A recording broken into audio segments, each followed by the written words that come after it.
The envelope had a faint smell of cedar and dust, like it had been hiding in the back of a drawer for years. I only realized it wasn't part of the official documents when I felt the uneven edge under my thumb, one sheet folded smaller, tucked between the typed pages of the will. My grandfather's lawyer hadn't noticed. Or maybe he had, and thought it best to leave it alone. It wasn't heavy, just deliberate, the kind of paper that carried a man's conscience. And on that hidden page, in a shaky line of black ink, my father's name had been crossed out. It's strange how you can lose someone twice, once to death and again to truth.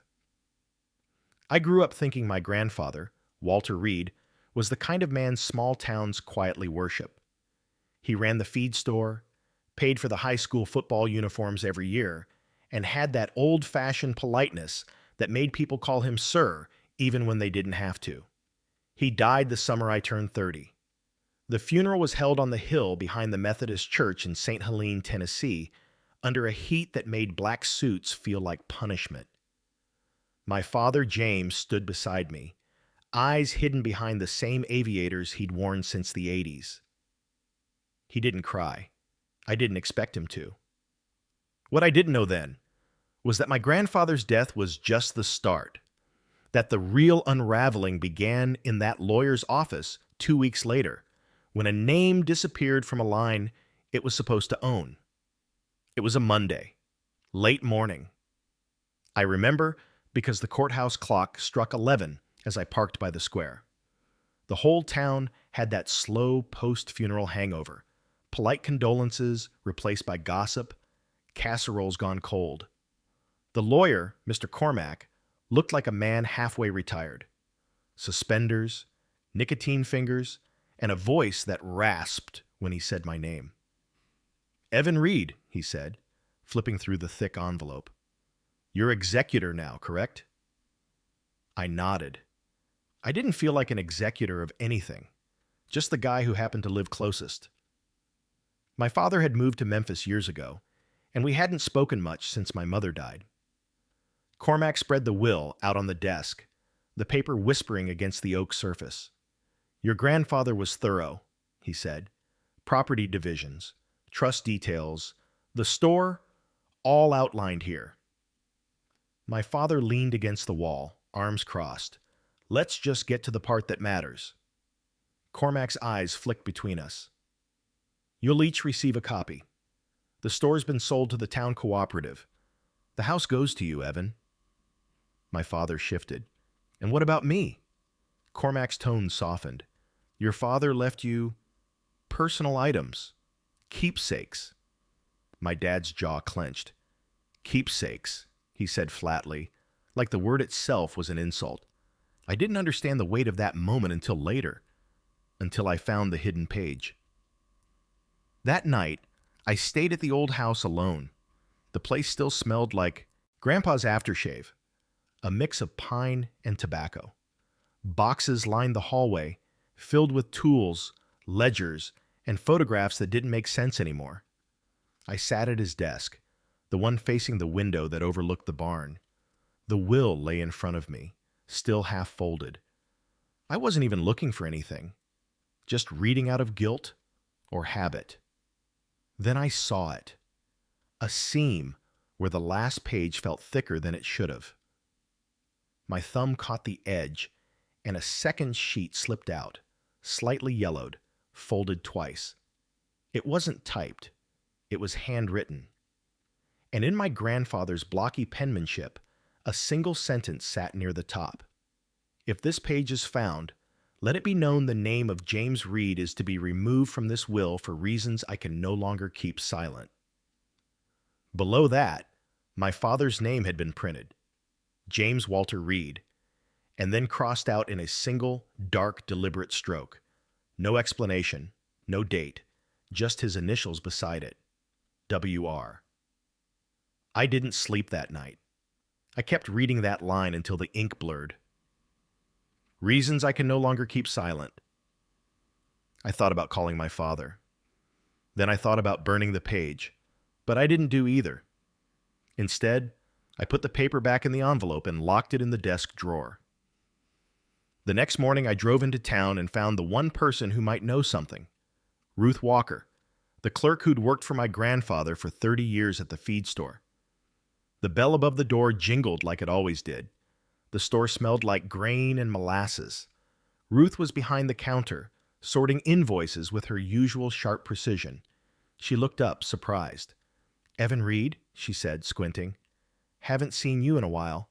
I'm sorry about Walter." "Thanks," I said quietly.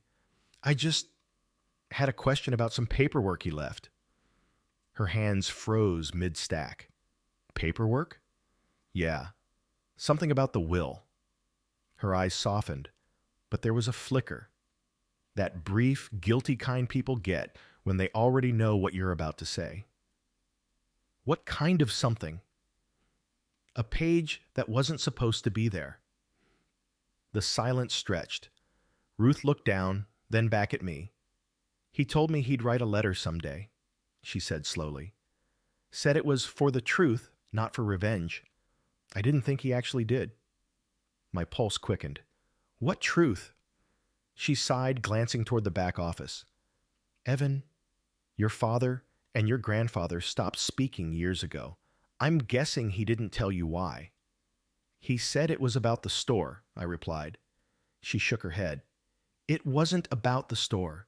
It was about your grandmother." That sentence felt like a floorboard giving way under my feet. My grandmother Ellen had died before I was born. My father rarely mentioned her, just said she'd been delicate, which I learned later meant depressed. The family version of the story was clean. She died in her sleep.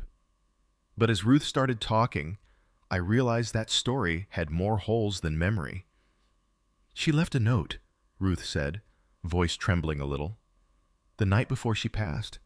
Walter found it, and he never showed it to anyone. But he told me once, 'Your father wasn't in it.'" I frowned. "Wasn't in it?" "She wrote about you, about Walter, about the farm, but not him. He'd already left by then, hadn't he? He was 19, always running off with that girl from town." Her voice trailed off, but I heard the implication. "Are you saying my father wasn't—" "I'm not saying anything," Ruth cut in. "Just maybe your grandfather found something he couldn't forgive." I left the store in a daze. The afternoon sun felt cruelly bright. My father's name, crossed out in black ink, burned behind my eyes. I drove past the cemetery without meaning to, and saw the fresh flowers still wilting on my grandfather's grave. I pulled over and sat there for a while, window down, wind full of cicadas. The question that kept circling in my head wasn't why Grandpa did it, it was why now. If he'd wanted to cut my father out, he could have done it years ago. Why hide the page? Why make sure I'd find it after he was gone? It felt like a message meant to outlive him. That night, I called my father. He didn't pick up. I tried again. Straight to voicemail. I almost left it alone. But something about that line, "Reasons I can no longer keep silent," wouldn't let me. The next morning, I drove to Memphis. His house was a 2-story brick in a quiet subdivision. He'd remarried a woman named Janet a few years ago. She answered the door in a robe, mascara half done. "Oh," she said, blinking. "Evan, you didn't call. Is my dad home?" She hesitated. "He's out back." I walked through the living room. Same old recliner, same faint smell of motor oil and bourbon. He was sitting by the pool, shirt off, sunglasses on, flipping through a newspaper like it was any other day. I set the envelope on the table beside him. "What's that?" he asked without looking up. "Grandpa's will." He snorted. "Already got my copy." "There's more to it," I said quietly. "A page that wasn't supposed to be there." That got his attention. He folded the paper, leaned back, and stared at me. "What page?" I slid it across. "This one." He unfolded it slowly. His hand trembled. Not much, but enough for me to see. When his eyes hit the crossed out line, his face drained of color. He didn't speak for a long time. Then, in a voice that didn't sound like his, he said, He finally did it. What does that mean, Erson? I asked. My father looked up, jaw tightening. It means your grandfather was a coward. Dad, he stood, gripping the back of the chair. He didn't have the guts to face what he did, so he rewrote history, like always. What did he do? He laughed once, bitter, humorless. You wouldn't believe me if I told you. Try me. He looked at me for a long moment, something calculating in his eyes. Then he said, You ever wonder why your grandmother died so young? The words hit like a stone. I thought it was her heart. It wasn't. Then what? She found out, he said flatly, about him, about the baby. My breath caught. What baby? He smiled, a slow, pained twist of his mouth. The one that wasn't hers. The world seemed to tilt. My grandfather, the man who taught me to fish, who prayed before every meal, had another child? I sat down, trying to make sense of it. My father lit a cigarette, hands shaking just enough for the flame to flicker twice. He had an affair, he said, back when I was a kid. She was one of the clerks from the store. My mother found out, and she couldn't handle it. He blamed me, said I told her, said I ruined everything. His voice cracked, just slightly. He never forgave me for that. So he crossed you out of the will, I said. He nodded. Guess even the grave wasn't far enough for his grudge. I didn't know what to believe. Part of me wanted to defend my grandfather, to say the man I knew couldn't have done that. But another part, the quieter, older part, remembered the coldness in the house whenever my father was mentioned. The silence that followed his name. I left without saying much else. The drive home felt endless. The fields blurred into shades of green and gold, the road humming like static. By the time I reached the old farmhouse, dusk had settled in. I poured a glass of whiskey and sat at the desk again, staring at the page. If my father was telling the truth, my grandfather had erased him not out of justice, but guilt. But something didn't fit. Grandpa's words weren't angry. They were burdened, like he'd held on to something he didn't want to. I needed proof. So I did something I probably shouldn't have. I went into the attic. The attic had been sealed for years, dust thick enough to write names in. I found a chest near the back, one I'd never opened before. The lock was rusted, but the hinge gave with a single pull. Inside, letters, dozens of them. Some addressed to my grandmother, some to no one at all, and near the bottom, a small envelope labeled Ruth. The same Ruth Walker who'd worked at the store. My pulse quickened. I opened it carefully. Inside was a single sheet, folded over 3 times. My grandfather's handwriting again. Ruth, if anything happens to me, please see that Evan finds the truth. I couldn't tell him myself. What James did to Ellen cannot stay buried. I froze. That line, what James did to Ellen, not what I did. It flipped everything. The attic air felt colder suddenly. My hands shook as I held the note. If this was true, my father had lied. Again. And if Grandpa had hidden that page in the will for me, maybe it wasn't revenge. Maybe it was warning. I sat there until my phone buzzed. A text from an unknown number. You shouldn't have gone digging, Evan. I stared at it, heart pounding. No name, no signature, just a threat wrapped in silence. And somewhere, deep down, I knew. This wasn't over. The message stayed on my screen all night. You shouldn't have gone digging, Evan.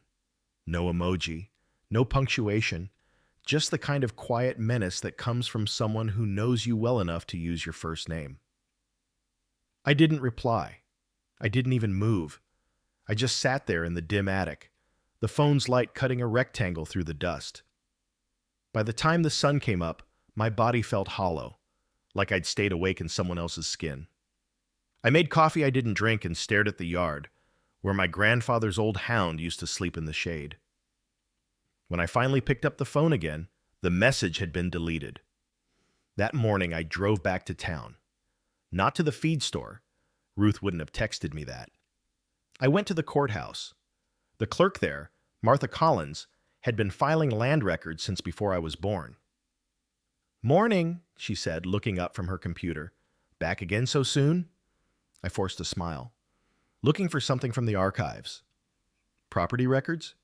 "Family stuff. My grandfather's estate, Walter Reed." She squinted, thinking. "That name's been through this office plenty. What exactly you hunting for?" "Anything notarized in his hand after 2008, especially changes to his will." Her fingers tapped the keyboard.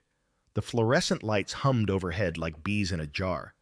After a minute, she said, "There's one addendum, dated May 2014, witnessed but not filed." "Not filed?" She shrugged. "Means he had it notarized, then took it back. Sometimes people change their minds." "Can I see it?" "Not supposed to release without executor clearance. I am the executor." She blinked, then smiled. "Well, then I guess we're square."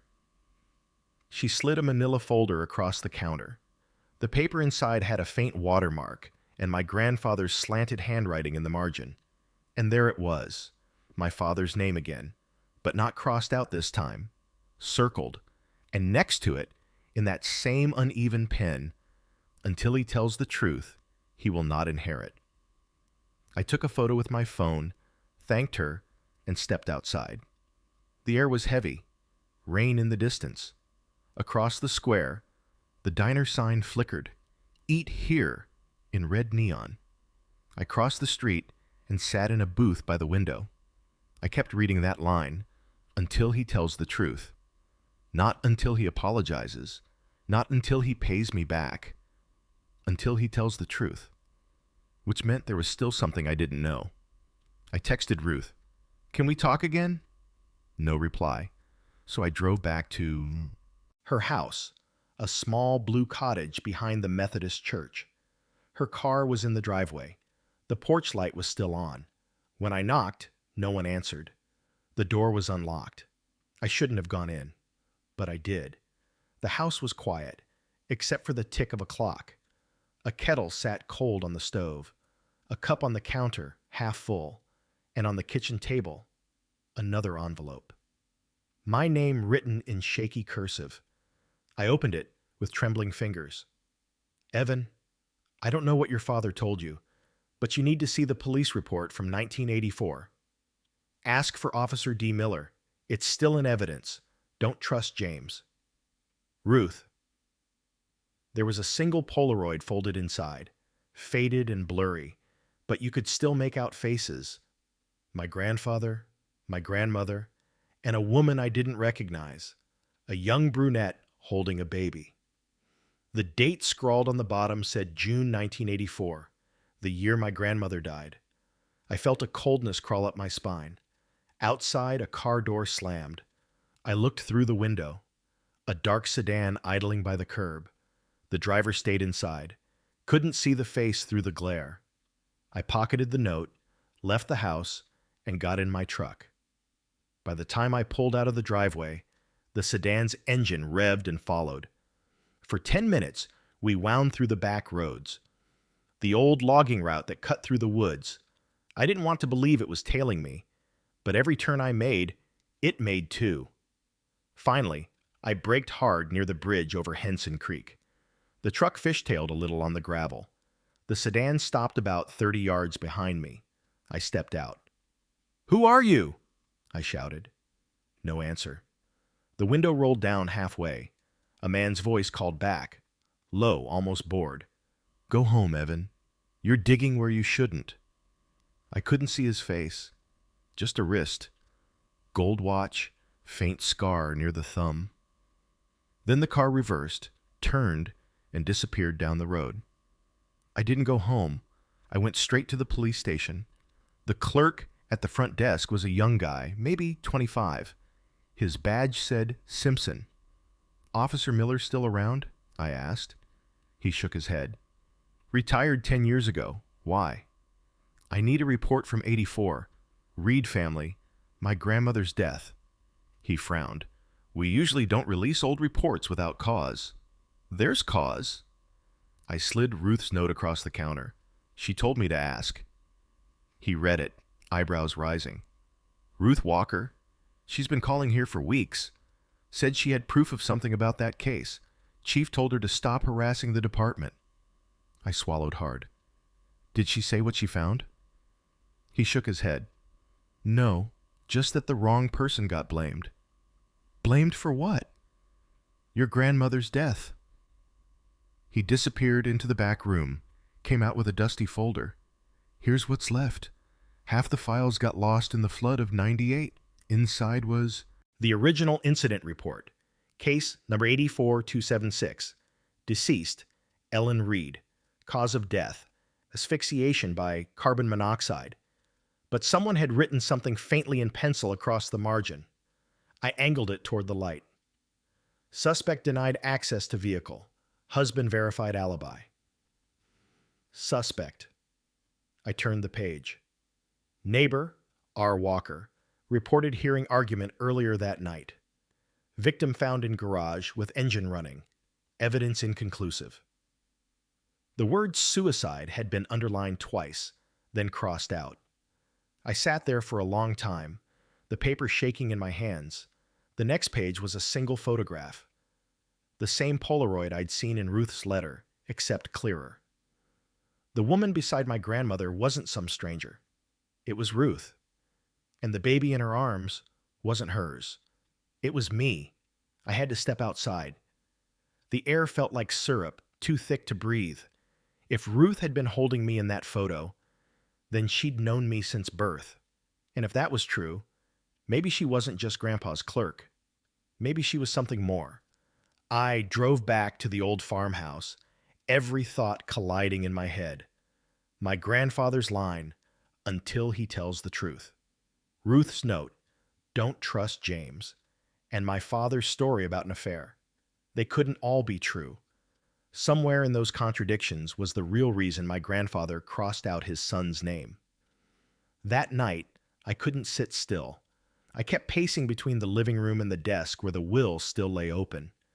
The floor creaked in the same spots it had when I was a kid, sneaking down for cookies. The clock ticked louder than I remembered. Around midnight, I opened the drawer again and took out the hidden page. I ran my fingers over the ink, half expecting to feel heat still trapped in it. Then I noticed something I hadn't before.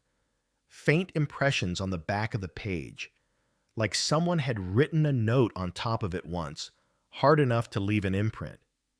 I held it under the desk lamp. The letters slowly emerged under the light. Ruth, keep the second letter safe. He'll come for it. There was a knock at the door. 3 quick taps. I froze.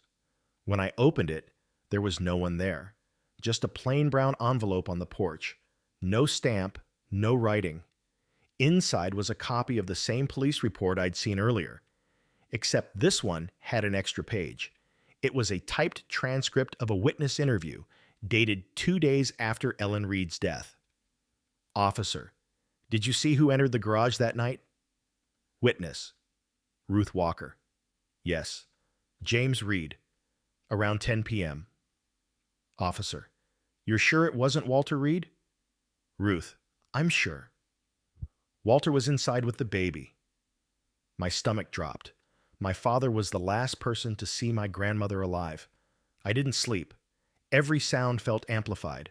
The ticking, the wind against the window, even the pipes murmuring under the floorboards. At dawn, I called my father again. He answered this time. Evan? His voice was hoarse. I know, I said quietly. About Grandma. There was a long pause. Who told you? Does it matter? He exhaled, the sound heavy. She was sick. She wanted to die. I tried to stop her. She was in the garage. I was the one who found her. That's not what the report says. His tone changed, sharper. You've been reading things that don't concern you. It concerns me if my grandfather hid it for 30 years. You think you know what happened? His voice cracked, anger bleeding through. You don't. You never will. Then tell me. He hung up. I sat there staring at the phone, hand trembling. Outside, rain started, slow at first, then hard, and under the sound of it, something else. A soft hum. A car engine. I looked through the window. Same dark sedan, parked at the end of the drive, headlights off, waiting. I didn't call the police. I just grabbed my jacket, the letters, and slipped out the back. The field behind the house led to the old barn, where Grandpa kept his tools. Inside, the air smelled of rust and hay. I hid behind the stack of crates and listened. The front door creaked open in the distance, footsteps on wood, a slow, deliberate, then a voice. My father's. Evan, we need to talk. The beam of a flashlight cut through the darkness. I stayed quiet, barely breathing. He stopped near the desk, looking around. You don't understand what you're doing, he said, his voice low, almost pleading. It's not what you think. He turned toward the drawer, the one where the will had been. He opened it, found it empty, and slammed it shut. Damn it! The sound echoed through the barn. Then he said softer, You think you're saving him. You're not. You're just digging up ghosts. The flashlight turned off. Silence. When I finally stepped out, the sedan was gone. By morning, I'd made up my mind. If I wanted answers, I had to find the second letter my grandfather mentioned, the one Ruth had supposedly kept safe. The only place that made sense was her old office at the feed store, the one that had been locked since she retired. I waited until evening, when the co-op closed, and parked in the alley. The back door still had the same loose latch I used to slip through as a kid. The air inside was stale, papers yellowed, shelves dusty. In the bottom drawer of her old filing cabinet, I found a ledger wrapped in brown twine. Inside the cover was a smaller envelope labeled, For Evan, when the truth finds him. My hands shook as I opened it. It was a letter from my grandfather. Evan, if you're reading this, I'm gone, and the lies are too heavy to carry further. Your father isn't the man he pretends to be. The night your grandmother died, he came to the house drunk. She'd found out he'd taken money from the store, forged my name on loan papers. When she threatened to go to the sheriff, he followed her to the garage. She never woke up. I couldn't prove it, and Ruth begged me not to destroy what was left of him for your sake. But I couldn't forgive him either. That's why I left the will unfinished. So you'd find this, not him. You deserve the truth. Walter. I read it 3 times, each slower than the last. Every piece suddenly fit. The hidden page, the warning, the threat. My father hadn't been cut out for betrayal of property. He'd been cut out for murder. And somehow, he'd known I was getting close. Because just as I finished reading, I heard it again. Tires crunching on gravel outside.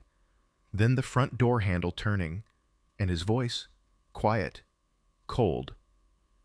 Evan, put the letter down. The sound of his voice stopped me cold.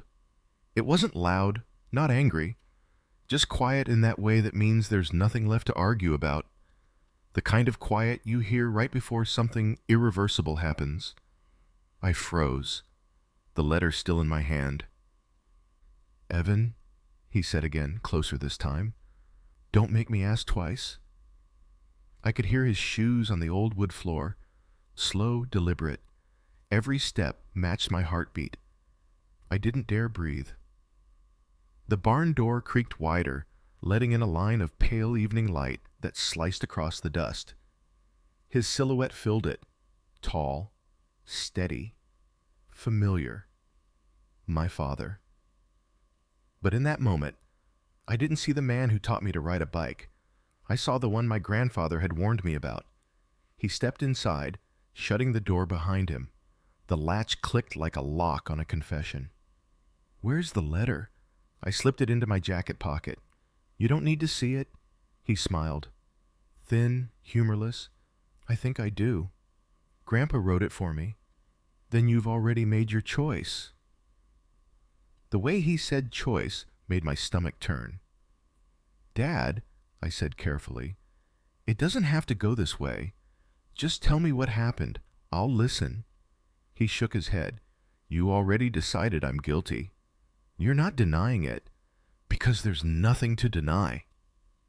He took a step closer, and for the first time, I saw the exhaustion in his face, the lines deeper than I remembered, the gray in his stubble, the kind of tired that comes from carrying something too long.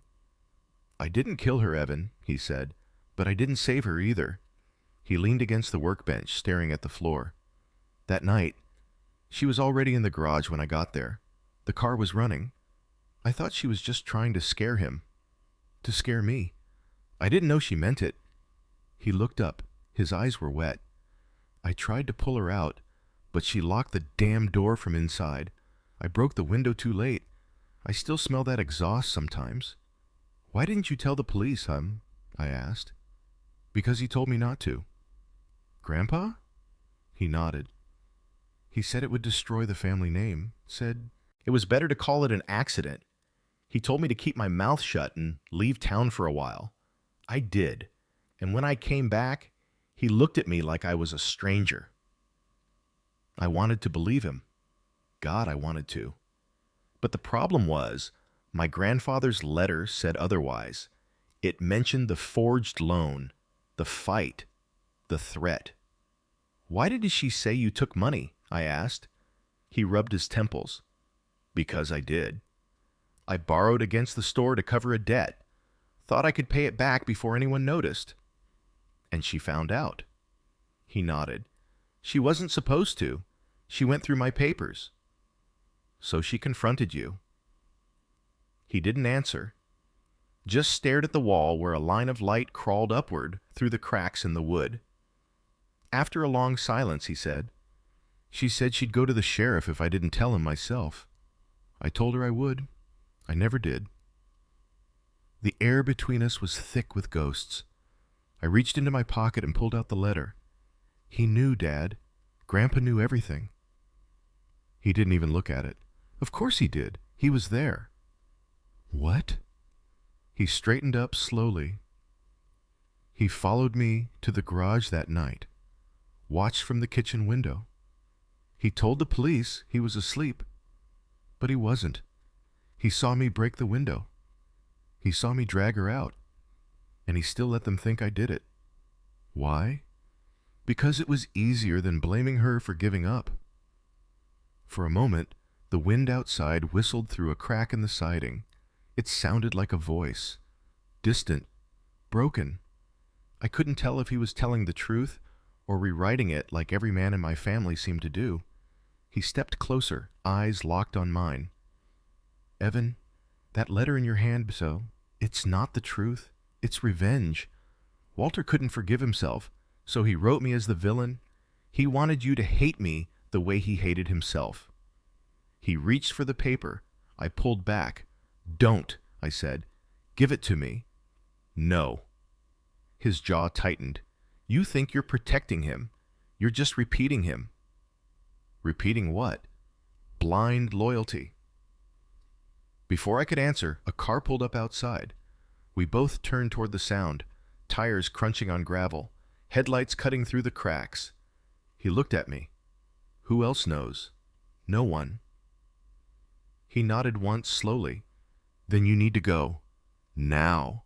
"What are you—" He grabbed my shoulder, firm. "Go out the back. Don't come back here tonight." "Dad." He looked at me, eyes full of something I hadn't seen since I was a kid. Fear. "Please." I slipped out the back door, heart pounding. As I reached the tree line, I heard another door open. The sedan again. Two voices, one low, one unfamiliar. Then a gunshot. I dropped flat against the ground. The sound echoed through the trees. My ears rang. My whole body shook. I crawled toward the truck, breath shallow, praying I wouldn't hear a second shot. When I finally made it to the road, the barn was quiet. Smoke curled up from one broken window, faint in the dark. I didn't go back. I drove straight to the sheriff's office. By the time I got there, the rain had started again. The same young officer, Simpson, looked up from the desk. "You okay?" he asked, seeing the mud on my jeans. "I need to report a shooting. My father's property off Mill Creek Road." He radioed something in fast. "Anyone hurt?" "I don't know." Within minutes, sirens filled the night. When we got there, the barn was half collapsed. The doors hung off their hinges. Inside, the smell of smoke and gunpowder stung the air. They found my father near the workbench, still breathing, shoulder grazed by the bullet. The shooter was gone. The sheriff, a heavy-set man with gray hair, looked over at me. "You the son?" "Yeah." He nodded toward the paramedics loading my father onto a stretcher. "He's lucky. Another inch and it'd be over." "Who shot him?" He shrugged. "We're working on it. You got any enemies, son?" I almost laughed. "Just family." At the hospital, my father wouldn't talk. He refused to name the shooter, refused to press charges. When I asked him who it was, he said only, "Someone finishing what your grandfather started." They kept him overnight. I sat in the hallway until dawn, staring at the fluorescent lights flickering above the vending machine. I didn't realize Ruth had been sitting across from me until she spoke.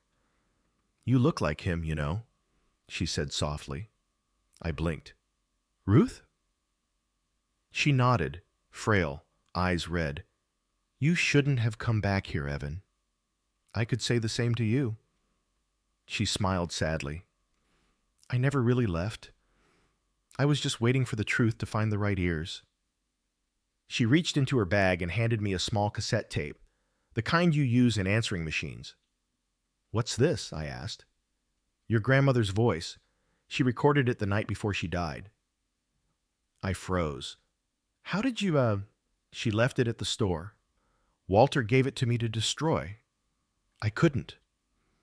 I turned it over in my hand. The label was faded but still legible. "Ellen, June 16th, 1984. "Why now?" I asked. "Because if your father doesn't tell the truth," she said, "you need to hear it from her." Back at the farmhouse, I found Grandpa's old tape player in the desk drawer. The buttons stuck a little, but it still worked. I slid the tape in. The spools turned. A faint hiss filled the room. Then a voice, fragile, trembling, unmistakably hers. "Walter, if you find this, I'm sorry. I tried to hold the family together, but I can't anymore. James is in trouble again. He forged your name on another loan. He says he'll fix it, but the men he owes are coming tomorrow. I can't live through another scandal. Not after what happened with the baby." My chest tightened. "Please forgive me. I love you. And tell Evan, tell him I tried."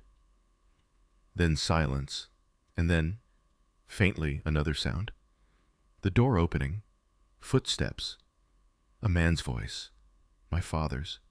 "Mom, what are you doing?" Then the recording cut off. I sat there for a long time, the tape still spinning, the sound of static filling the room like rain. When it finally clicked off, I realized something. The second voice wasn't angry. It was panicked. Whatever happened that night, it wasn't clean. It wasn't murder in the way stories make sense of it. It was something worse. An accident wrapped in guilt, rewritten until no one knew what was true anymore. But someone else had been there. Someone besides my father and grandmother. Because when I replayed it, slowing the volume just before the cut, I heard it. A second man's voice, deep, sharp, a whisper near the door. And it wasn't my grandfather. The next morning, Sheriff Halbrook called. "We found the shooter," he said. "Who?" He hesitated. You might want to sit down. Just tell me. Your uncle, David Reed. I blinked. I don't have an uncle. You do now, he said. Half-brother of your father, born 1984. The world tilted again. The other baby. The one my grandmother mentioned. The one that wasn't hers. According to the report, David had come forward after years in hiding. He'd been living under another name in Arkansas.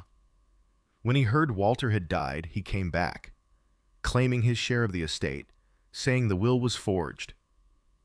When my father refused to meet him, things got violent. The sheriff said they'd found his prints on the shell casing and a motel key in his pocket. That night, I went there, Bowen, the Riverside Inn, 2 towns over, room 7. The clerk gave me a strange look when I asked. He checked out this morning. Left something for you. She handed me an envelope. My name again. Inside, one line written in a careful hand. He let her die. I saw it, but he wasn't alone. I didn't sleep. I just sat on the edge of the bed, reading it over and over. Not alone, meaning someone else was there. Someone still alive. Someone who'd been protecting the secret all along. The truth was close now, close enough to hurt. And I had a feeling the next time I went back to that farmhouse, it wouldn't just be ghosts waiting for me. The farmhouse looked smaller when I pulled up that night, smaller and darker, like the walls themselves were tired of holding secrets. The storm had passed hours ago, but the air still smelled of wet hay and electricity, that sharp metallic scent that hangs in the air after lightning has torn through a place.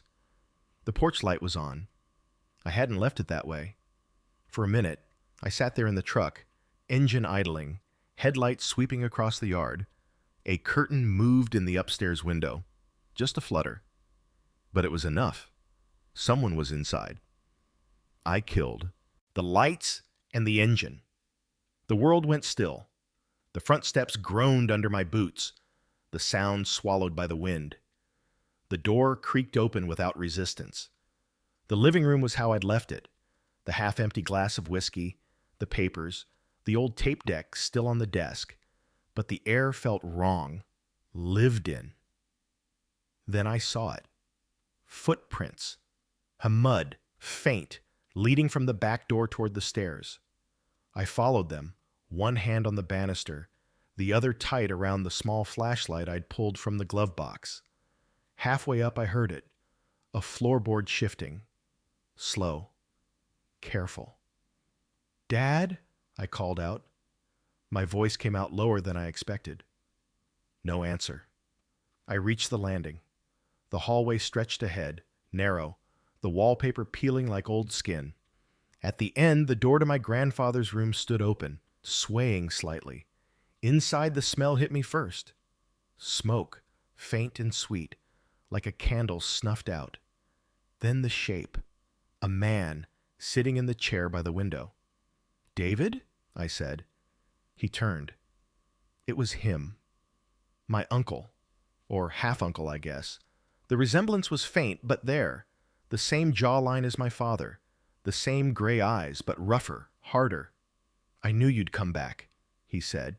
His voice was steady, like he'd been rehearsing the line. "You shouldn't be here." He smiled. "Neither should you." He stood up slowly, one hand tucked in his jacket. "You've got his look," he said. "Your grandfather. Same stubborn eyes." "What do you want, David?" "What's owed?" "Grandpa left you nothing." He nodded. "That's the point." "I read his will. You weren't mentioned." "He couldn't. Not after what happened."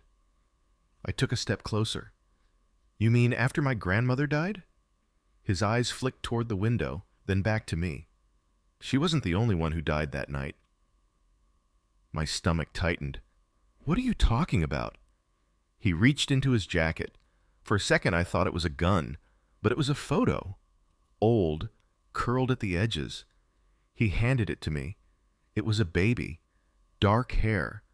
Wrapped in a blanket printed with blue horses. On the back, in faded ink, David, July 1984. "She wasn't supposed to have me," he said quietly. "Walter made her promise to give me up. He said I'd ruin what was left of the family. Said no one could know." "You're saying my grandfather was your father?" He nodded. "And your father was the reason my mother died." "Ruth was your mother?" His jaw clenched. "He called it an affair. She called it survival. Walter wanted to keep his good name, so she raised me out of town. But your grandmother found out. She was going to tell everyone." Pieces started to fall together like broken glass, reassembling itself. Jagged, painful, inevitable. "So you came back for revenge, huh?" I said. He smirked. "Revenge is such a small word. I came back to finish a story that man started." "You tried to kill my father." "He killed first." I shook my head. "No, he didn't." David's expression darkened. "Then why did she die, Evan? Why did he hide it? Why did he erase her name from every story they told about this town?" "Because she was the wound," I wanted to say. "Because everyone decided the truth cost too much to live with." But before I could answer, his gaze shifted toward the desk. "You found it, didn't you?" "The letter?" He nodded. "The one Walter wrote, the one he thought would fix everything." I kept my face still. "Why?" "Because that letter isn't the truth. It's a confession to the wrong crime." He walked to the desk, running a hand along the old wood. "Your grandfather didn't hide the truth because of guilt. He hid it because of what he did after." "What do you mean?" He turned, eyes glinting. "He killed her, Evan. Your grandmother, not your father." The words hit like a slap. "You're lying." He smiled faintly. "Am I? Think about it. He had the motive, shame, fear, reputation. She was going to expose him. The child, me. He couldn't let that stand. So he made it look like suicide, then blamed your father to keep him quiet." "That's insane." "Is it?" He tilted his head. "Then why did he keep me alive?" My pulse thudded in my ears. "If that's true," I said slowly, "why would he leave me the letter?" "Because he wanted to control the story one last time. He knew you'd find it, knew you'd dig. That's what Reeds do. They can't stop digging graves, even after everyone's buried." He took a step closer. "But you can stop it, right here. Burn that letter. Pretend you never found me. Let them stay dead." "And if I don't?" He smiled, but there was no warmth in it. "Then you'll end up like them." For a moment, neither of us moved. The air felt thick enough to touch. Then headlights flared outside. Another car pulling in. David looked toward the window. "He followed you." "Who?" "Your father." Before I could react, the front door burst open downstairs. "Evan!" my father shouted. "Get away from him!" David drew a gun this time. "Put it down," I said. He aimed it toward the stairs. "He's not walking out again." I lunged forward, grabbing his wrist. The gun went off once, deafening, the flash lighting the room like lightning. The bullet tore through the ceiling. We struggled, the weapon slipping between us. Then a voice, my father's, shouting again. "Drop it, damn it!" Another shot. Then silence. When my ears stopped ringing, I looked down. The gun was on the floor. Smoke curled from the barrel. David was on his knees, clutching his shoulder. My father stood in the doorway, the old revolver shaking in his hand. He looked between us, eyes full of something I couldn't read. Fear, regret, relief. "Dad." He dropped the gun. It hit the floor with a dull thud.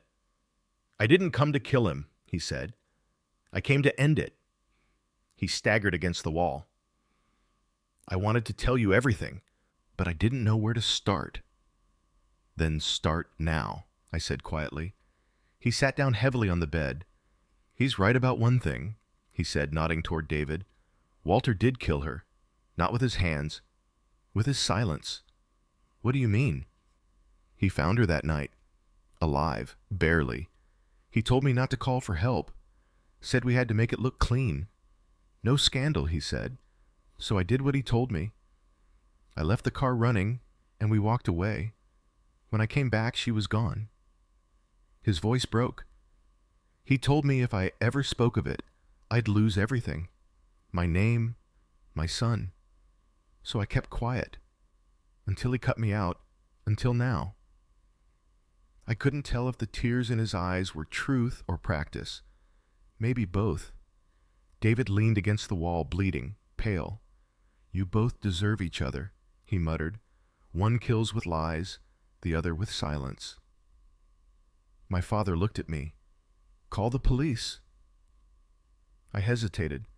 Evan, he said, softer now. Please. The sirens came 20 minutes later. They took David first, then my father, each in separate ambulances. The sheriff found me sitting on the porch steps, the rain starting again. Long night? He asked. I nodded. Generations long. He crouched beside me, hat in hand. We'll sort the rest out. You did what you had to. I don't even know what that was, I said quietly. He gave a tired smile. Survived. The house was empty again by dawn. The sun rose behind the barn, cutting through the mist like an old photograph developing. Inside, the letter still lay on the desk. I picked it up one last time. The ink had faded, but the words still burned. Until he tells the truth. I folded it carefully and slid it into my pocket. Then I walked outside and watched the light fill the fields. Maybe that was the truth. Not who killed who, but what silence does when it's handed down long enough. Maybe the Reed men didn't need justice anymore. Just an ending. But something in me knew it wasn't over yet. Because when I looked back at the porch, I saw it. A set of muddy footprints that didn't belong to me, my father, or David. Small ones, like a child's, leading straight up to the door. The footprints were smaller than my palm, pressed into the mud like someone had stepped there only moments before. The rain had stopped, but the ground still glistened, catching the sunrise in tiny mirrors. I followed them to the edge of the porch, where they simply ended.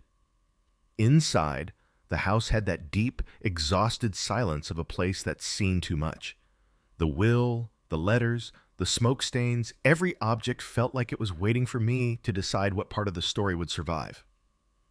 I sat on the bottom stair and finally let myself feel what the last few weeks had taken. The confusion, the fear, the endless inheritance of someone else's lies. Then I heard the front door creak again. Sheriff Halbrook stepped in, hat tucked under his arm. "Morning," he said. "You holding up?"